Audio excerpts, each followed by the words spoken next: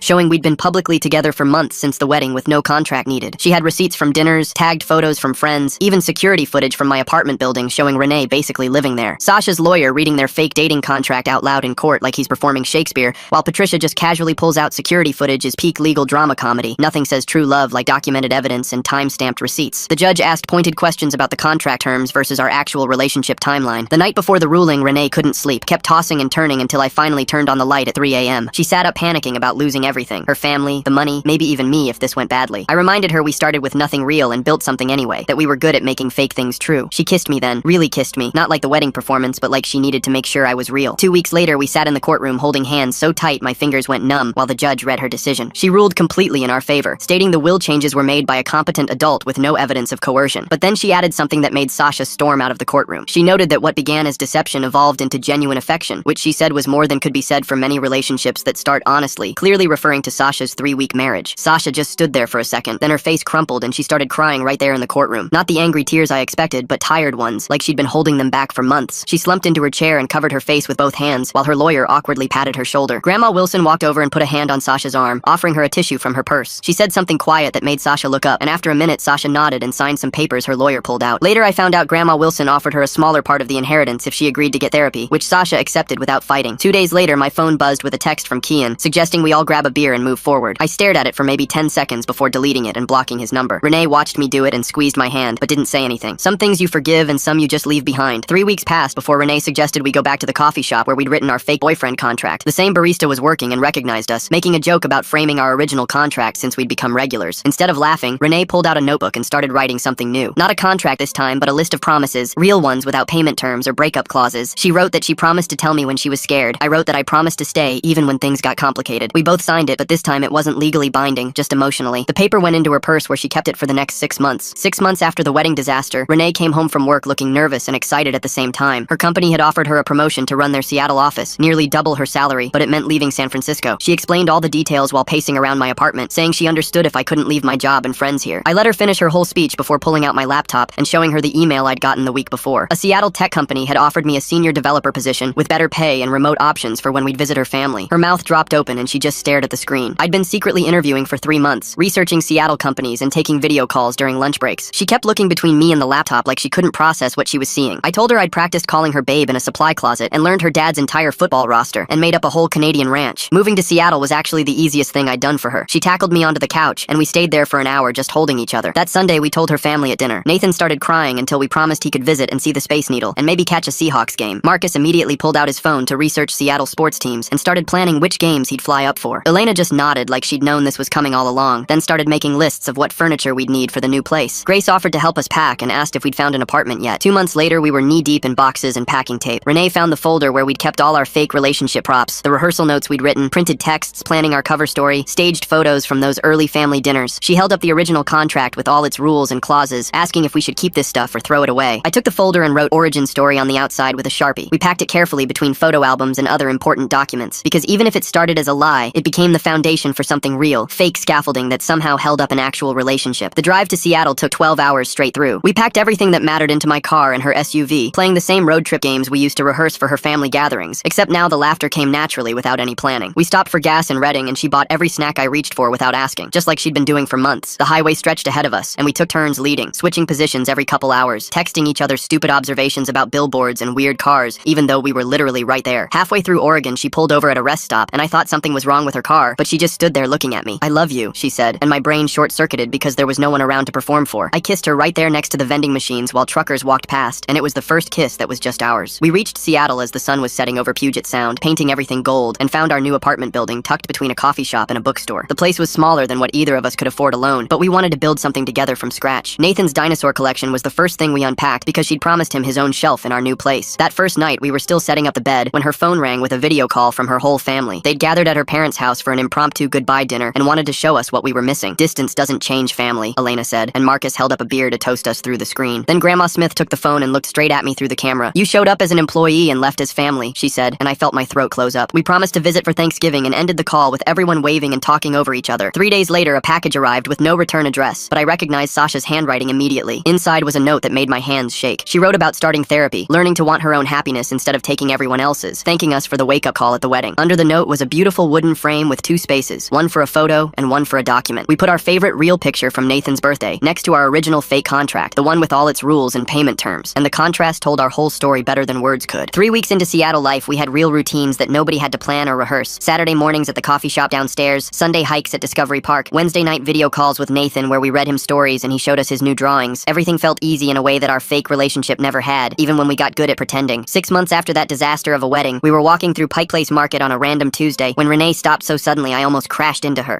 She turned around right there between the fish throwers and the flower stands, tourists flowing around us like water. "Let's get married," she said, and before I could process what was happening, I was already pulling out the ring I'd been carrying for 3 weeks. "I was thinking the same thing," I said, and she started crying and laughing at the same time. She said yes while the fish guys cheered and strangers took pictures and everything about it was messy and public and completely, absolutely real. Well, that's been quite the journey to share with you. Plenty to wonder about after everything we've seen together. Like the video, it helps more than you think.